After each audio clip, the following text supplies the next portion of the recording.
Hello नमस्कार, आप सभी का स्वागत है cooking channel pan to plate में।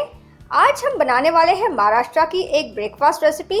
हम यहाँ पे बिल्कुल तेल का इस्तेमाल नहीं करने वाले हैं। ये बहुत ही हेल्दी है क्योंकि ये बहुत ही हेल्दी ब्रेकफास्ट रेसिपी है, इसलिए आप इसे दही के साथ कॉम्प्लीमेंट कर सकते हो। तो आज हम बनाने वाले हैं महाराष्ट्र की बहुत ही प्रसिद्ध धिरडे रेसिपी। ये बहुत ही झटपट बन जाता है, इसे बनाने के लिए बहुत समय का वक्त नहीं लगता है।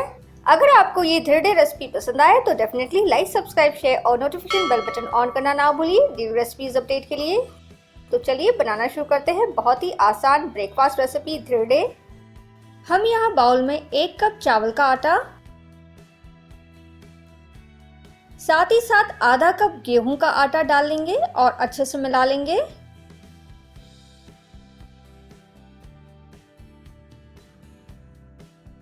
अब हम यहाँ पे 1 कप सादा पानी डालेंगे और अच्छे से मिलाएंगे।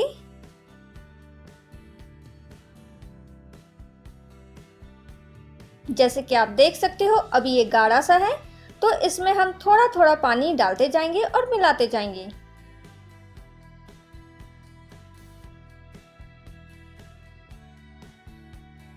तो कुल मिला के हमने यहाँ पे 3.25 कप पानी का इस्तेमाल किया है।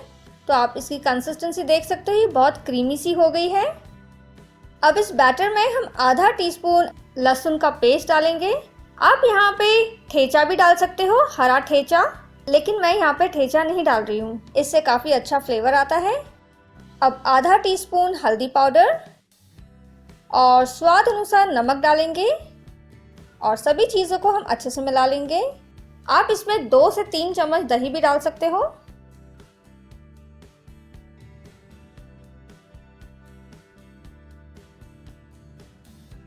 इसकी जो कंसिस्टेंसी होती है डोसे के बैटर से थोड़ी सी पतली होती है, ये बहुत गाढ़ी नहीं होती है। तो धिरडे का बैटर तैयार हो चुका है।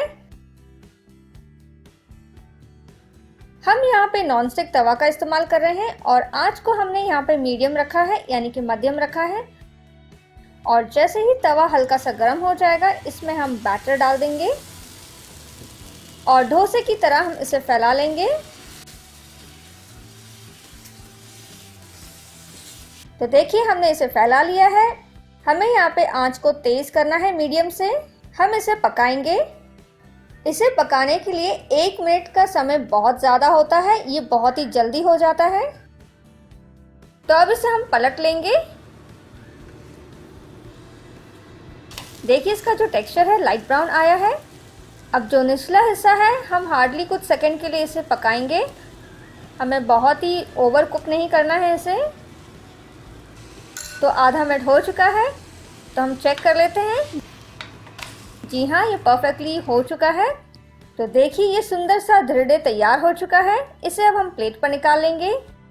ये काफ़ी मुलायम से बनते हैं और इसी तरीके से बाकी के भी धिरडे हम तैयार कर लेंगे।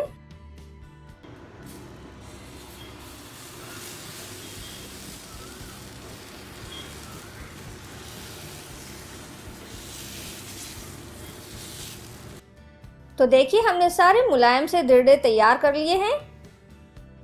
मैं यहाँ पे दिखाना चाहूँगी कि कितने मुलायम से होते हैं। देखिए बड़े ही आसानी से ये फोल्ड हो रहा है और बहुत ही आसानी से ये मुड़ भी रहा है। तो ये काफ़ी मुलायम से हैं। तो मैं उम्मीद करती हूँ आपको ये महाराष्ट्र की धिरडे रेसिपी पसंद आई होगी। आप ज़रूर घर पे ट्राई कीजिएगा और आपका अमूल्य फीडबैक दीजिएगा।